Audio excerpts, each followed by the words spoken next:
दोस्तों, पहले भी हमने इस चैनल पर सीरियल किलर की स्टोरी कवर की है, लेकिन आज हम जिस सीरियल किलर की बात करने जा रहे हैं वो अपने आप में कुछ अलग है और इस तरह के सीरियल किलर की मिसाल और कहीं नहीं मिलती। सन 2000 से लेकर 2018 की बात है।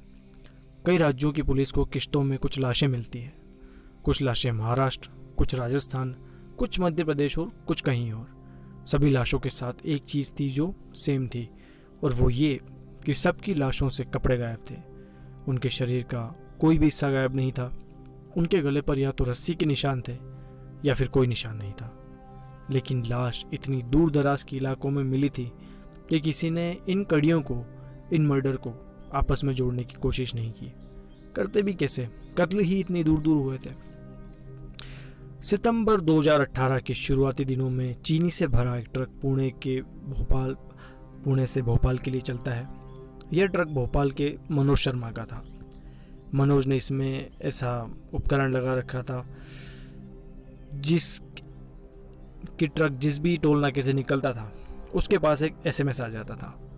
अब यह ट्रक गायब हो जाता है। मनोज के पास आखिरी मैसेज कानपुर के पास किसी टोल नाके को पार करने का आया था। उन्होंने पुलिस से संपर्क किया। सितंबर 2018 की बात है।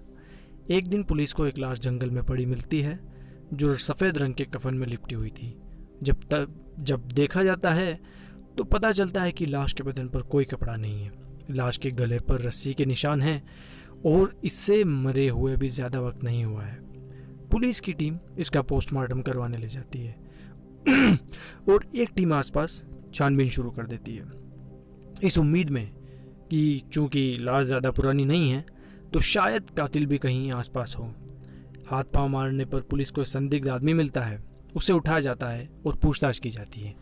पुलिस इसे सिर्फ एक गुंडा मवाली समझ रही थी, पर उनको नहीं पता था कि ये शायद उनके करियर का सबसे बड़ा केस होने वाला है।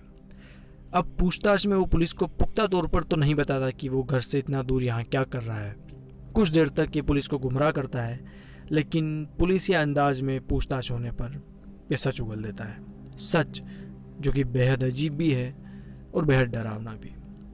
जय करण प्रजापति भोपाल के नज़दीक रायसेन जिले के मंडी दीप इलाके का रहने वाला और एक दर्जी की दुकान पर काम करने वाला। वो जिस दर्जी के लिए काम करता था उसका नाम था आदेश खमारा। जयकरण बताता है कि जिस शख्स को इन्हें पकड़ना चाहिए वो आदेश खमारा है, ना कि जयकरण। वो कहता है कि मैं तो सिर्फ ट्रक लूटता हूँ सर। आपको अगर कातिल का पता करना है तो उत्तर प्रदेश के सुल्तानपुर के जंगलों में जाइए। आजकल आदेश खमारा वहीं मिलता है। पुलिस जयकरण की निशानदेही पर उत्तर प्रदेश के सुल्तानपुर के जंगलों से आदेश खमारा को गिरफ्तार करती है और अब पूछताछ आदेश खमारा से की जानी थी। पुलिस पूछताछ शुरू करती है। कुछ बताने से पहले आदेश खमारा खैनी खाता है और इत्मीनान से पुलिस से कहता है कि मेरे साथ कोऑपरेट करो, तभी सारी जानकारी मिल पाएगी। आदेश खमारा एक 46 साल का बिल्कुल नॉर्मल सा दिखने वाला बंदा, जिसको देख के कोई शक भी नहीं कर सकता कि ये कोई कत्ल कर सकता है। पुलिस ने ऐसा ही किया। उसको कोऑपरेट करने का वादा किया, खैनी खिलाई। फिर खामरा धीरे धीरे पर्दे खोलने लगता है और कहानी सुनाता है। तो कहानी सुनकर पुलिस के पैरों के नीचे से ज़मीन खिसक जाती है। उसके सामने जो आरोपी था वह उस दिन 30 कत्ल का जिम्मा लेता है और वो कहता है कि मैंने 30 से ज़्यादा ड्राइवरों और हेल्परों की हत्या की है और उन सब की छोटी से छोटी, माइनर से माइनर डिटेल वो पुलिस को बताता है।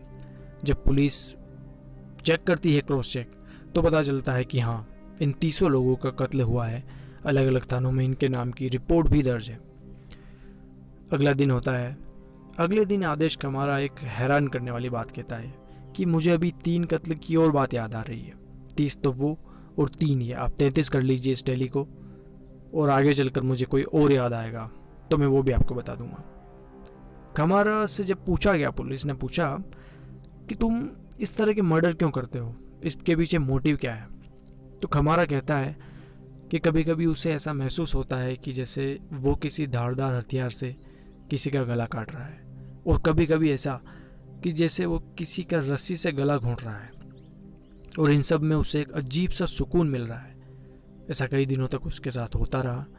तो जब ये चीज़ें ज़्यादा हुई और उसे लगा कि अब ऐसा कुछ करना चाहिए जिससे ये सुकून असल में मिल सके, तो वो तय करता है कि ट्रक ड्राइवर की ज़िंदगी कितनी तकलीफ़ों से भरी होती है।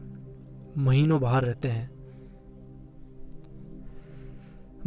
रहते हैं घर से दूर, रूखा सूखा खाकर ज़िंदगी बसर करते हैं, और सफ़र में आ रही दिक्कतें तो है ही। तो आदेश कमारा सोचता था कि क्यों ना इन लोगों को इस तकलीफ भरी ज़िंदगी से मुक्ति दी जाए और उन्हें मोक्ष दे दिया जाए। ऐसा करने से इसको भी अपनी ज़िंदगी, दुख भरी ज़िंदगी से निजात मिल जाएगी और आदेश को भी सुकून मिल जाएगा। तो इस प्लान के लिए वो अपने साथी के रूप में चुनता है अपने ही वर्कर जयकरण प्रजापति को।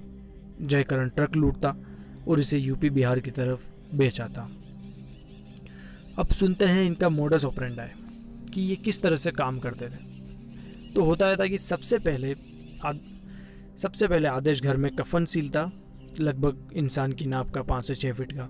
उसके बाद ये दोनों सड़क पर जाते या किसी ढाबे पर जाते जहाँ पर कोई ट्रक वाला बैठा हो उसका हेल्पर के साथ। आदेश हमारा बात करने में उस्ताद था, तो ड्राइवर लोग उसके बहकावे में आ जाते, उससे अच्छी अच्छी बातें करता, मीठी मीठी बातों में फंसाता। कुछ देर तक बात करने और सफ़र करने के बाद ट्रक में ये लोग उसे शराब पिलाते, उसको मदहोश कर देते और उसमें बेहोशी की दवा मिला देते और बेहोशी में ही लोगों का गला घोंटकर मार देते। आदेश उनकी लाश को ठिकाने लगाता और जयकरण ट्रक को। इस तरह इन लोगों ने करीब 33 लोगों के नाम और उनकी छोटी से छोटी डिटेल तक गिनवाई जिनको आदेश खमारा ने मारा था।